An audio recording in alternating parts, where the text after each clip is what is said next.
وہ نکلے گا، ان کے مقابلے میں ہندوؤں کے 4 نکلیں گے، کہ ان کا آبادی کا تناسب 1 اور 4 کا ہے، تو یہ نہیں ہو سکتا کہ ایک والا جو ہے وہ 4 کے مقابلے میں کبھی جیت سکے۔ تو یہ ایک تصور تھا جس کو علامہ محمد اقبال نے ایک فکری جد و جہد کے تحت جو ہے وہ جو جمہوریت کے ثمرات کا جو لبادہ مسلمانوں کو پہنانے کی کوشش کی جا رہی تھی، اس سے ان کو نجات دلانے کی کوشش کی، اور کہ وہ اس نظام کے جو ہے وہ خد و خال نہ دیکھیں کہ جو اس کے ثمرات کی بنیاد کرتے ہیں، وہ اس کے وہ پہلو دیکھیں کہ جس کے اندر جا کر اس نظام کے اختیار کرنے کے لیے ان کو اندر کن مشکلات کا سامنا کرنا پڑ سکتا ہے۔ پھر ڈاکٹر علامہ محمد اقبال کا جو دوسرا اہم فکری انقلاب مسلمانوں کے اندر لانا تھا، وہ قومیت کا وہ تصور تھا جو کسی رنگ، نسل کی بنیاد پر یا تہذیب کی بنیاد پر قائم، اگرچہ ان کے ابتدائی سوچ اور فکر کے اندر ہندوستان کی قومیت کا وہ تصور پیدا کیا جاتا ہے جو ایک علاقائی تعصب کی بنیاد پہ ہوتا ہے، یا قومی جس طرح ہندو ہیں ہم، ہندوستان ہے وطن ہمارا، ہم ہیں بلبلیں اس کی، یہ ہے گلستان ہمارا، لیکن یہ وہ تصور جو ہے وہ دراصل جو ہے وہ اس نفرت کو ختم کرنے کے لیے تھا جس کے بنیاد پر جو ہے وہ برصغیر پاک و ہند کے مسلمانوں کے خلاف کبھی شدی کی تحریک آ جاتی تھی، کبھی سنگتن کی تحریک آ جاتی تھی، کبھی آریہ سماج کی تحریک آ جاتی تھی، کبھی بال گنگا دھر تلک کا تصور آ جاتا تھا۔ یہ وہ تصورات تھے جس کے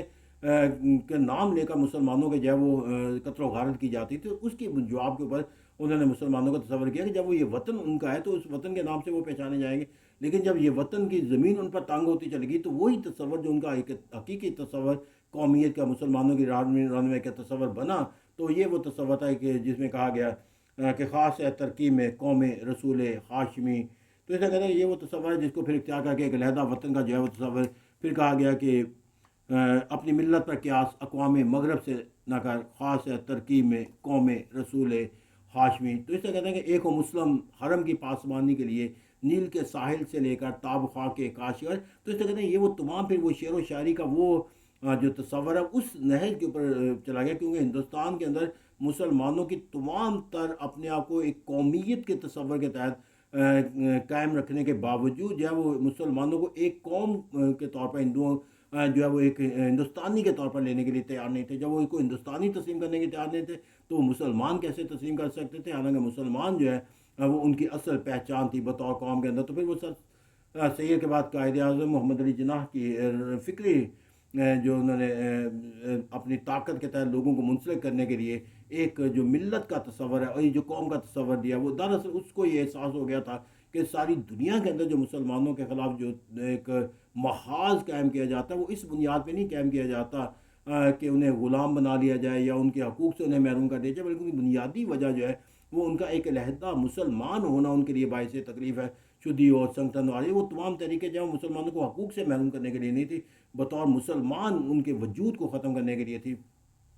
اس طرح جب مسلمانوں کے وجود کو بچائے بغیر حقوق کا تحفظ نہیں ہو سکتا تھا تو پھر انہوں نے پھر وہی تصور دیا جو اسلام کا تصور ہے، جس کو ہم امت مسلمہ کا تصور یا ملت اسلامیہ کا تصور، اور یہ وہ تصور تھا جس کی بنیاد پر پھر وہ قیام پاکستان کے لیے جب یہ نعرہ بنا پاکستان کا مطلب کیا ہے لا الہ الا اللہ، تو اس طرح کہتے ہیں وہ جد و جہد کا جو فکری ملت کا تصور تھا وہ قائد اعظم کے کو جو ناگزیر تھا اپنی تحریک کو کامیاب کرنے کے لیے، وہ ڈاکٹر علامہ محمد اقبال نے اپنی شعر و شاعری کے ذریعے جو ہے وہ لوگوں کے اندر فکری انقلاب پیدا کیا۔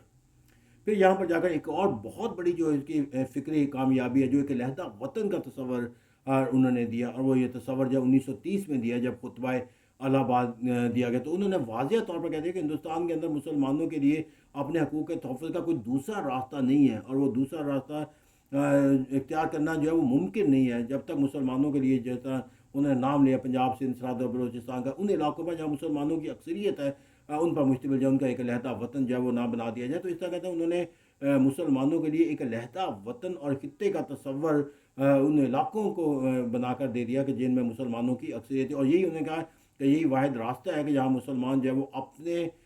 حقوق کا تحفظ کر سکتے ہیں، کوئی دوسری سوچ اور فکر جو ہے ان کو ان کے حقوق کا تحفظ کا ذریعہ نہیں بنا۔ اور یہی وجہ ہے کہ ہم جب پاکستان کا کہتے ہیں کہ مطالبہ جو ہے وہ کس نے دیا، تو ہم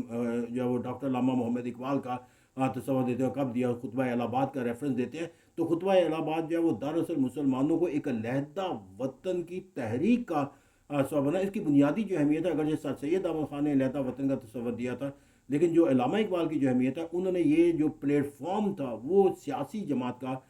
تھا۔ جب الہ آباد کے اندر مسلم لیگ کا سالانہ اجلاس ہو رہا تھا، تو جب آپ کوئی سیاسی پلیٹ فارم کے اوپر اپنی کوئی سیاسی سوچ اور فکر کا اظہار کرتے ہیں تو وہ پھر سیاسی سوچ اور فکر جو ہے وہ ایک منشور بن جاتا ہے، اور اس منشور کو عملی جامہ پہنا کر جو ہے وہ مقصد کو حاصل کیا جاتا ہے۔ تو اس لیے ہم کہہ سکتے ہیں کہ جو برصغیر پاک و ہند کے اندر جو ہے